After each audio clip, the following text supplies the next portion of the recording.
carbonyl groups. The carbonyl group is this carbon double bond oxygen, and it is a really fundamental functional group in the chemistry of carbon, in organic chemistry. The carbon double bond oxygen bond is extremely strong.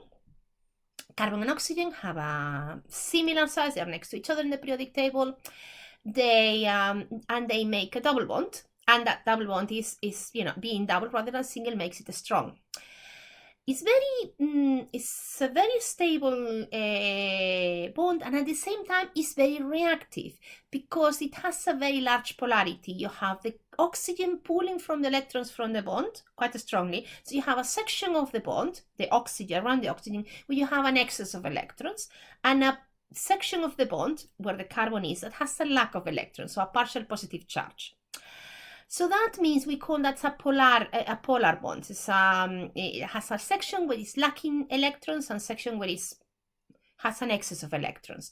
That means that it can react with substances that are attracted to positive charges from the carbon and substances that are attracted to the negative charge, which is where the oxygen is. So that means that it is very reactive, but at the same time, it typically in a reaction will bounce back and you will reform this carbon double bond oxygen, this carbonyl group. You have aldehydes, you have ketones, you have carboxylic acid, esters, and amides that contain, as some of the key functional groups that contain that carbonyl group.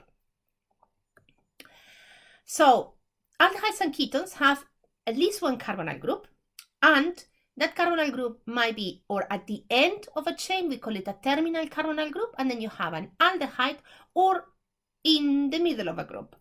In the middle of a compound, in between two carbons, and that's what we call a ketone.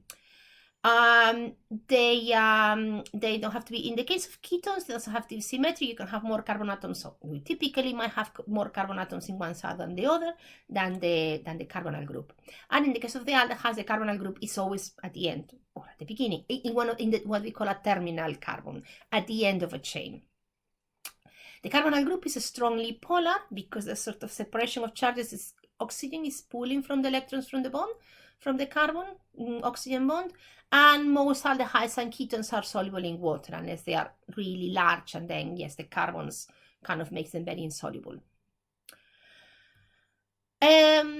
Some examples of aldehydes and ketones that you might have come across: acetone as nail polish remover, benzaldehyde, which is the oil of almond and has a sort of smell of almonds, comes from the benzaldehyde.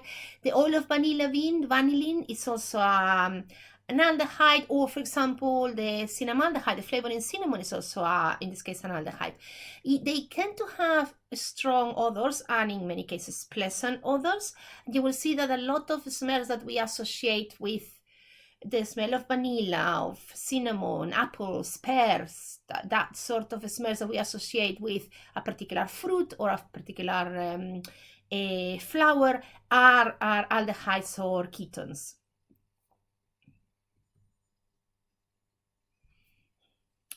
How to name them? Okay, if you have again, sorry. How to name them? Again, there is a common way of naming them that I'm bringing here because you will see it in many cases named like that, so it's worth being aware of it. And then there's the UPAC name. Let's start first with the UPAC, the proper name, the sort of formal way of naming. If an aldehyde finishes in al, so if you have one aldehyde with one carbon atoms, you call it methanal, with two carbon atoms, ethanal, propanal, butanal.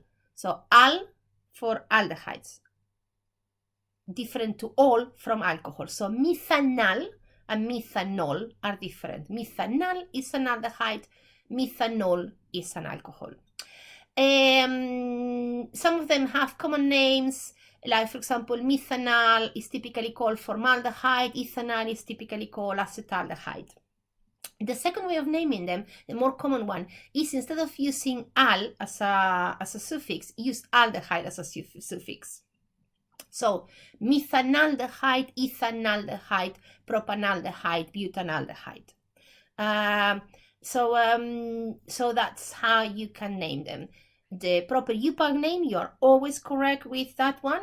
Main chain plus the word al, the suffix al, and the sort of common names that is worth being familiar with, because they will crop up when you're working in the lab, when you're talking to another colleague or a technician. They will probably not call methanol. They will probably call it formaldehyde, because the common name, and it is accepted by the UPAC as one of the names for methanol. Ketones. In ketones, you pick the main chain that contains the carbonyl group. So you count the number of carbons and you use that prefix plus the suffix on. So for example, if you have a ketone that has 3 carbon atoms, then 3 carbon atoms is a prop something, and you call it propanone. And in this case, it doesn't matter, because you can only have the ketone in the middle, so it's 2-propanone. You could use propanone or 2-propanone. You cannot have the carbonyl group anywhere else, because if you have it somewhere that is not the carbon in the middle, then it's not a ketone anymore. It will be an aldehyde. So, but if when you have a long carbon chain, your carbonyl group can be more than in a different carbon, depending on what it is. You will have to number the chain and say in which carbon actually you have that carbonyl group. The second one, you have 4 carbon atoms. 4 carbon atoms is a but something, and because it's a ketone, you call it butanone. And again, you can say that it's in carbon 2, the carbonyl group is in carbon 2, but if you have it, for example, in this carbon, it would still be carbon 2, but counting from here. Or sometimes you might have it in a cycle. For example, there you have 6 carbons in a cycle, so it's a cyclohex something, hexane, and it's a ketone, so you call it cyclohexanone. In many cases, they have common names, like for example, propanone is widely known as acetone, and it's an accepted name.